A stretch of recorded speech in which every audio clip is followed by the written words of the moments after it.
The case against Leonard. So he's unkind, he's unfeeling, he's inhuman. He's villainous, really. And I think that this shows us a pitfall of idling, and I actually do talk about this in the book. This book isn't just saying how great it is to be an idler and how everyone should do it.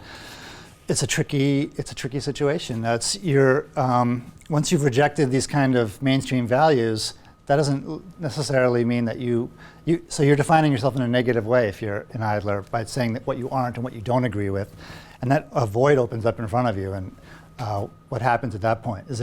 Are you able to find a new set of values that you can go forward with and be a kind of an admirable figure, even if society sees you as lazy and useless? Can you be admirable by your own lights? Or are you just kind of entitled, lazy, and so forth? And obviously, Leonard turns out to be the latter kind.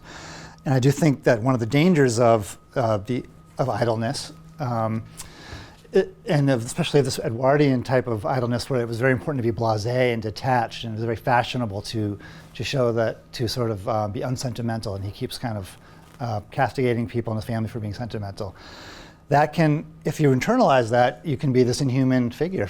Sentiment is good. I think we need to, it's taken many years, this kind of idea that being blasé was cool and was an important part of refusing the mainstream values has carried us a long way, through Marlon Brando and so forth.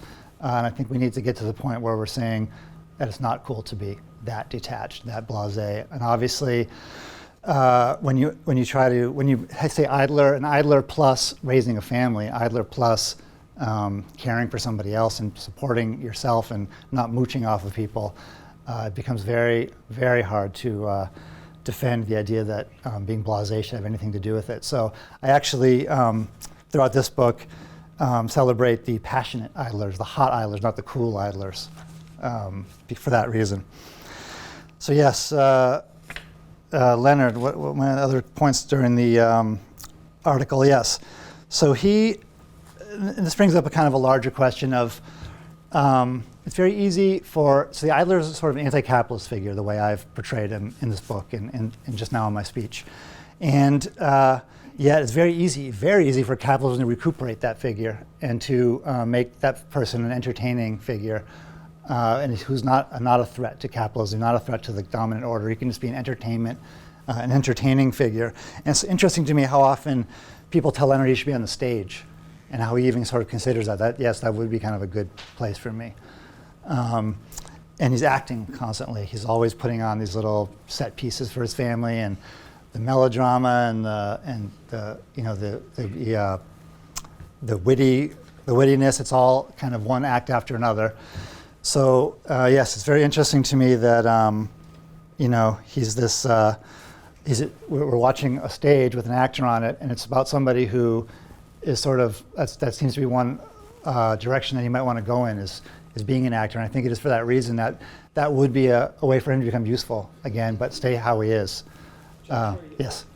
If I may interject for a second, you just as you're speaking, I'm realizing something that I hadn't really thought about before, but that Monkhouse clearly created an opportunity for us to think about, which is that no merchant in London makes what Harry Lauder, the entertainer, the music hall entertainer, makes. And he is setting up that idea that put an entertaining person in the right context, and they're very productive in the sense of the capacity to earn.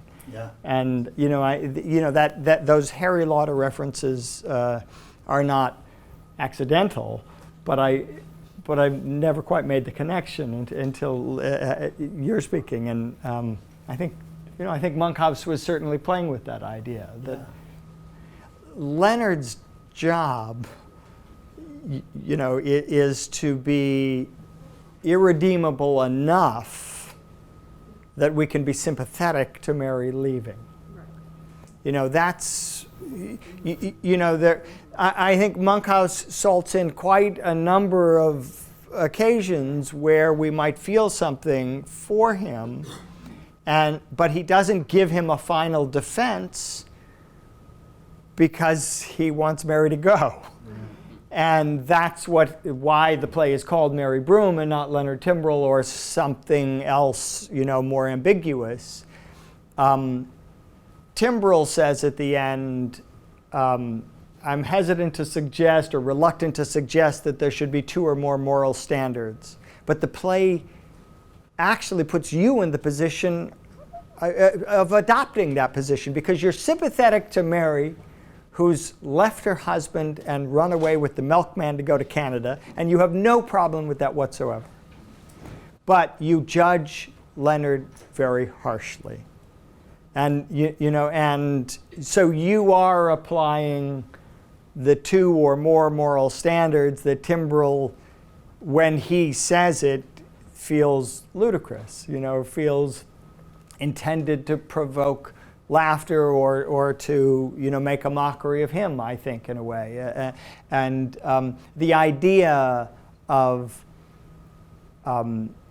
making allowance for the exceptional temperament, which you must have come across in your research, right? That the idea that the artistic temperament, if you don't want to grant Leonard idler status, he certainly, there's at least the pretense of, again, the play doesn't defend his artistic ability, but I think, if you remember that this play was written 101 years ago, when Leonard says they're not ready for me yet, I think that's quite possibly true, because I don't think they were ready for Monkhouse yet. There's no question in my mind that they weren't ready for Monkhouse yet, and in this play, and that the things that I feel that and this goes to it, I don't put it in the kind of line of I think that that the family, they're not harsh industrialists. That they Timbrell believes in work, as long as it's not at my office, right? And so Leonard's sense of entitlement comes from the fact that he is entitled. His father pays him to not work. But Leonard, again, in defense of Leonard, it may be hard to hold on to this fact because it comes out in the first half page of dialogue. But Leonard's a barrister, not a solicitor, but a barrister. That he went to school and he studied, but he lacked the discipline or attention or motivation to earn a living that way, and found another way which was easier and supported his other interests. He got his father to pay him. Why not, right? What's the difference? I don't know what the difference is between a barrister and a well, it's just a barrister the barrister is the one who's allowed in the courtroom and wears the powdered wig, and the solicitor is behind the scenes, and so it's just it's a slight step up. Anyway, the point is that it requires a serious course of study. So yeah, one other thought I wanted to say was, again, not to defend Leonard, but there's another interesting literary figure who this reminds me of, which is Bartleby the Scrivener, Herman Melville's character in the short story of that title, who is a clerk in a counting house and who just one day just stops wanting to do it anymore. He keeps saying, "I prefer not to," and his boss will say, Bartleby, you have to finish copying these documents. Well, I prefer not to. And finally they say, well, Bartleby, if you're not going to do that, we have to fire you. Well, I prefer not to go. You have to leave the office. We fired you a week ago. You're still living here, in a pallet. You have to leave. I prefer not to. And he ends up being in jail, and he kind of goes on a hunger strike and dies. And so it's interesting.